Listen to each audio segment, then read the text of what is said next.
Hi, this is Karen from Mojo Global. Welcome to the Mojo Global radio show. Today we have as an honored guest Vijay Kondur. Vijay, welcome to the show.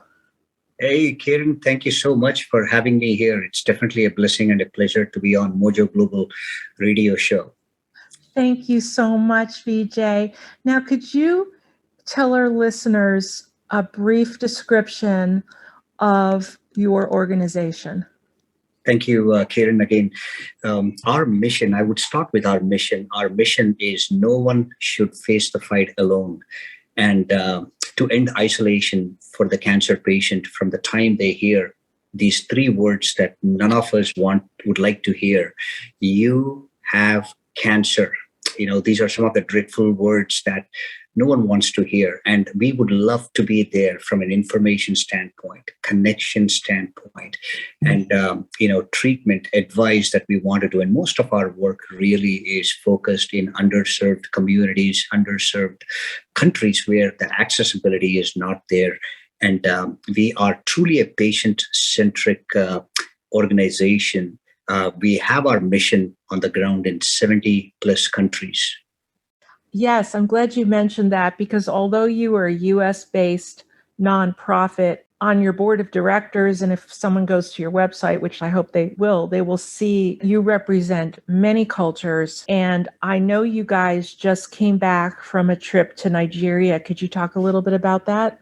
Absolutely. It was definitely a life-changing trip to really understand the landscape. We have been really working with some of these countries in Africa for over 2 years and collecting information from grassroots level community leaders to government. So finally just came back from Nigeria trip and really had meetings with leaders within healthcare space, within the local government, and also the federal government there. And to really understand and hear out the gaps. The gaps are too deep there. I will give you a little rundown on some of the numbers. Probably this will give you a perspective and create an image of the ecosystem that we are looking at here. Nigeria has a population of 215 million population, and 84.6% live in the rural areas, among which close to 40% live below international poverty line. We are really looking at about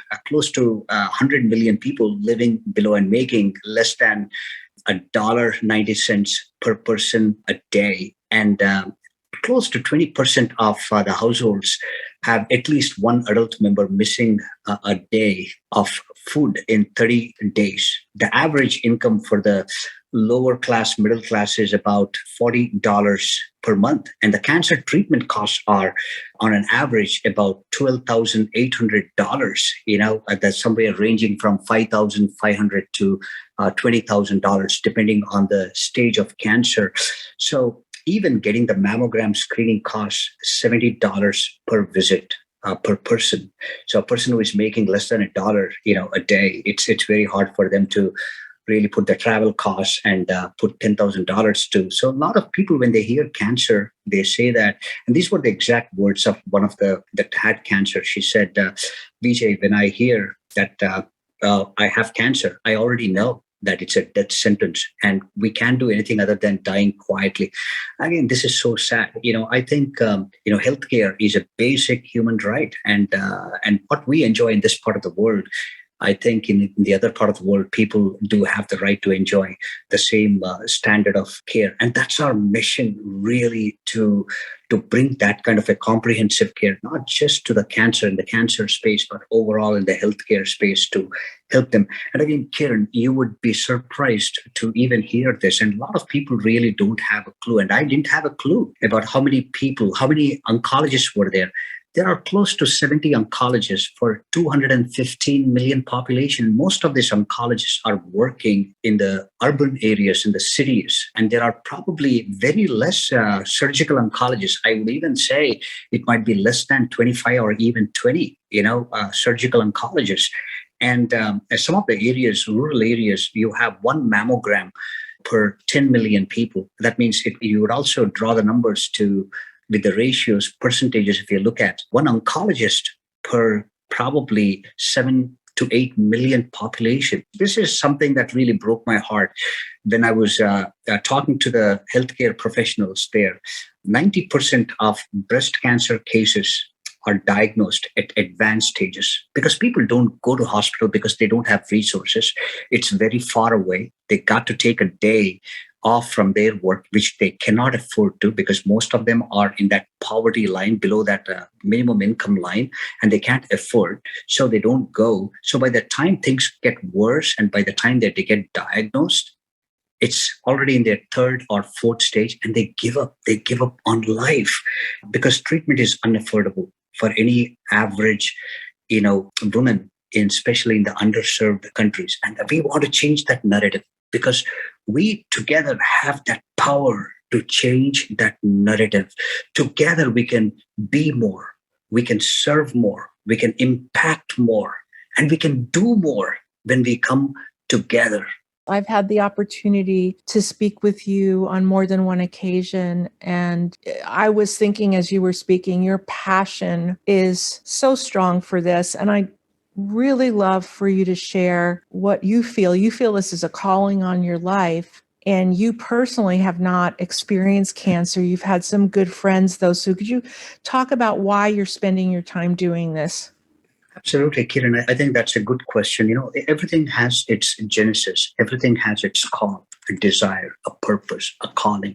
And I truly believe all of those are very true. And it really started with a burden in my heart. And the cancer is so personal. Not only the person that is going through cancer, cancer is not a journey of one person. It's a journey of friends and family, of the loved ones that are going through cancer, and it obviously impacts people. And you can talk from your own experience. When a mother is going through cancer, even children, go through that journey. The husband goes through that journey. And again, no one is left by themselves there. So one of the things that when I heard on a couple of occasions that I had some very good friends that had cancer that were going through, and I was in the journey with them, I've seen how hard it is for them, for their family. And I've seen one of my friends take his last breath at one of the near close by hospitals here, MD Anderson there, one of the best hospitals globally, very well known. When he took his last breath, something changed in my thought process. And I began to find, what can I do? I am not a medical professional by no means, and I'm very regular, very below average guy. And I'm not trying to be humble by saying that. I know my talent, my skill, and I am a very below average guy with the regular skills. But I have this deep desire which was burning inside me. I have to do something.